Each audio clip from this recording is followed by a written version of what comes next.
Raider Nation, what is the deal, man? Once again, it's your guy Panama Fargo, and I'm back to y'all live with another episode of the Raider Rundown. And today, man, we're gonna be going over the top 5 things that I'm gonna be looking for coming off the bye week. Maybe some of y'all agree, maybe some of y'all disagree. But these are things that we got to look for now that we're coming off a week of rest. So without further ado, let's go ahead and get this intro started and let's get this show back cracking.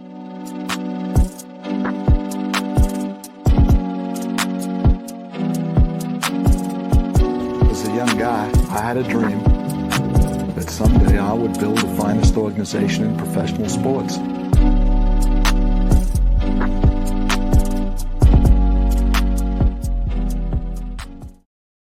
What is the deal? Like I said, you're back for another episode of the Raider Rundown. Make sure you guys are tapping on the like and on the subscribe button. And please hit on that little notification bell so you get updated whenever I drop something like this one right here. But like I was saying, we're going to go over the top 5 things that we're going to be looking for now that the Raiders are coming off a bye week. All right, now keep in mind, some of this is personal. But I do think some of y'all may agree with what I'm talking about, what I'm looking for coming off the bye week, and maybe some of y'all are looking for as well. So without further ado, let's go ahead and get the list started real quick, right? First one that we're going to talk about, how does the offense improve with a week off, okay? Will they be able to add more things schematically? Will they be able to do more things, right? Bo Hardegree now has basically, an extra week of preparation to go into that Minnesota game. So how will he be able to adjust? These are things we got to look at. Now, I've consistently said that Bo Hardegree gets a little bit of a mulligan because he's not working with a full playbook. He's working with a 4-week playbook, and I have to stand on that. So that's what I've been saying. But now coming off this week, it's imperative that we see some type of adjustments being made to tweak this offense. The offense must improve. I think everybody can agree on that. So the first thing I'm going to be looking for, like, what are the adjustments made on the offensive side of the ball? Okay, how will we be able to try to scheme things up to be able to move the ball easier than we have been? Because it feels like our first downs are so critical, right? Unlike other teams, it's like, and of course, first downs are critical, but unlike other teams, it's like if you don't get anything on first down for us, it feels like everything is squeezed, right? And now third down, like I said before, every third down we have seems like a monumental ass third down, right? It makes no sense. So I want to see the offense improve. Okay, that's one. Number 2, how will the defense bounce back? I mean, for the majority of the year, they were pretty good. The majority of the year, we were pretty good. But last week with a hobble Max Crosby, you allowed Kansas City to score 21 unanswered. Okay, basically 21 unanswered. And now you sit here and say, all right, man, this is some of the remnants of the defense that we were seeing last year too.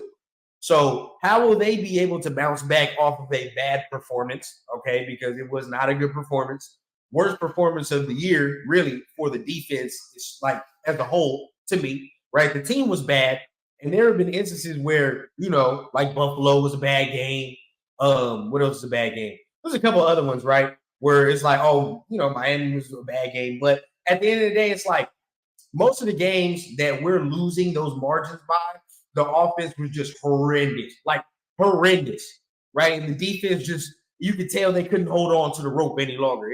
At a certain point, they were going to give up some points. But in this game against Kansas City moved the ball up and down the field at will. You know what I mean? And then we just watched them against Green Bay last night. They didn't look good last night. So then you got to wonder, like, how will you be able to bounce back off of that? So that's my second thing that I'm going to be looking for. Number 3, okay?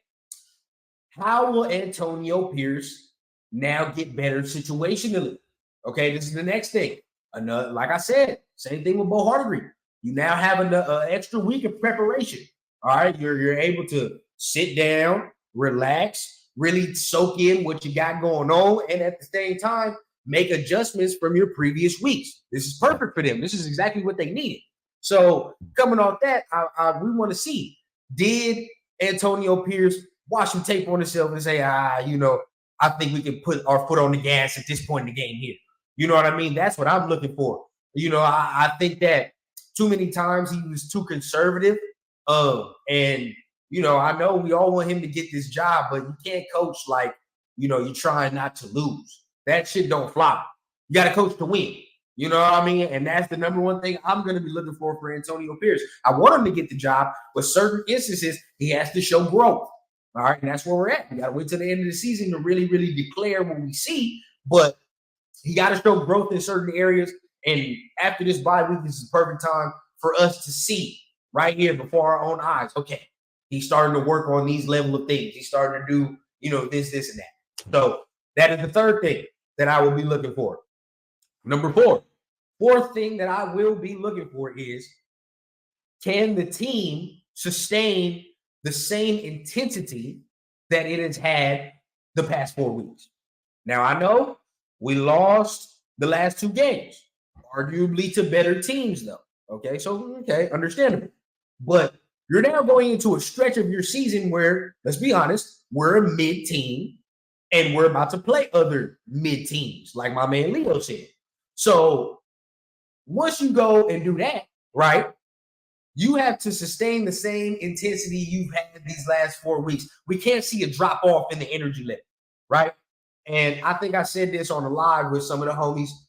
Shout out to the Raiders Syndicate. But I said this on the live with some of the homies, man.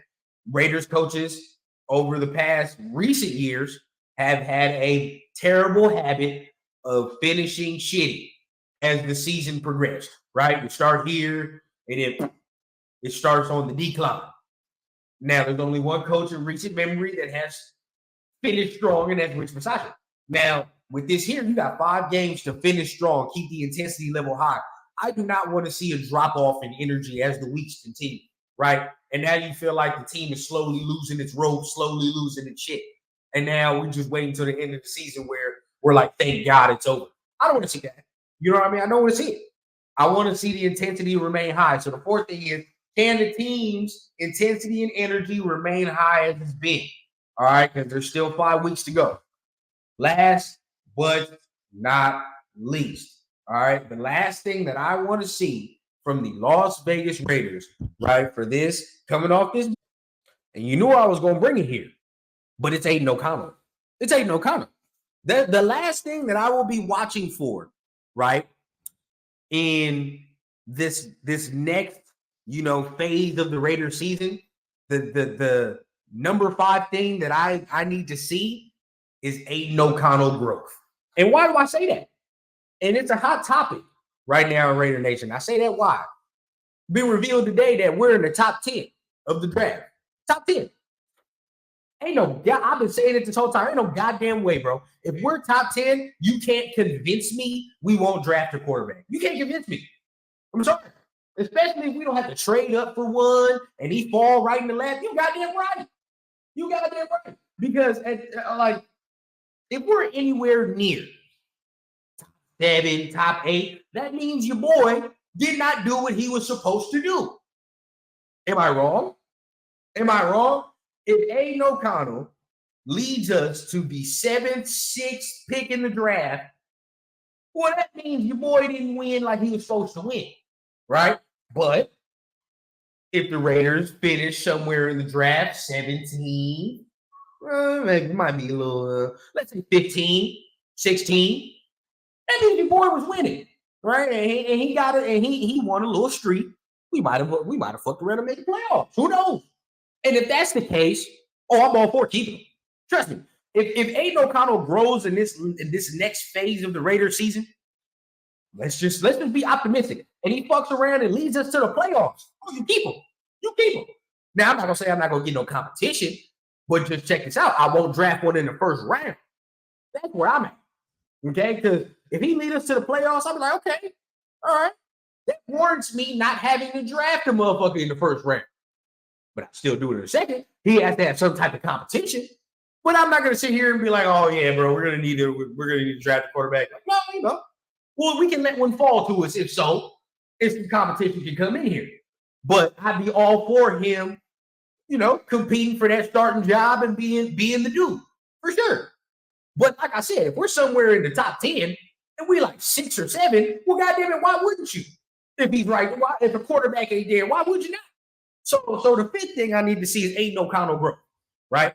I'm not going to say I'm sitting here saying that he's like, I'm out on him, because like I said, I'm not saying I'm out on him. I just know that there are certain limitations in today's NFL that's always going to be a problem with him. It's just going to be a problem. It's not saying he sucks. It's not saying he's bad. I'm not saying any of these things. I'm just saying the things that he's limited to doing is going to limit you as an offense. It just is in today's NFL. It's just the fact of the matter. But if he grows and your boy leads us to wins and he looks good, why wouldn't you help him compete? You know what I mean? And that definitely takes a fucking headache off me, for sure. If I was the coach, that'd take a headache off me, for sure, because at the end of the day, I know I got a goddamn quarterback that's serviceable. So I can build the team. I can build the roster. You feel me? Like, that's ain't no problem being the guy is damn near the best possible solution. But he has to prove that shit. He ain't proved it up to this point. He's played well. He's played okay. I'm not going to say well. He played okay. Last game was his best game, sure. But there's still more. And you thought I forgot. The word of the motherfucking season. There's 5 games left. And what is it? 4-letter word. More. Need that, man. Need that. And there's still more to be had, bro. If you telling me last week in Kansas City was the ceiling, I got a motherfucking thing to tell you. That's all I'm saying. Right? If you want to sit here and tell me that last week was Aiden O'Connell's ceiling, you tell me if that's good enough to be a franchise quarterback. All right. So, right, as we continue to end here, make sure you guys are hitting the like, hitting the subscribe button, right? You know I'm coming with content. The bye week is over, so we back to work. So coming back to the content, man, make sure you subscribe. Make sure you're hitting all the buttons. Subscribe to everybody in the Raider Syndicate, man. My man Leo, AR, Afakashi, my man Protect the Shield, Turf, man, CT. I think I said Leo already, but if I didn't, Leo, you know, everybody in that motherfucker. Make sure you guys tap on all that because we're going to give you the real Raider news, no fakes, no gimmicks, nothing like that. You know how we get down. So make sure you guys are tapping on all them buttons, and you know I keep it authentic from the clouds to the ground on the Raider Rundown. I need a bad bitch with an accent, serving in peace, still taxing. Just got tapped for the young Cash App, moonwalking like a young Mike Jackson. Yeah, shots to the head, ride clean and still fuck feds. Realest nigga and it's on my kids, so who the fuck gon' wanna test me, bitch?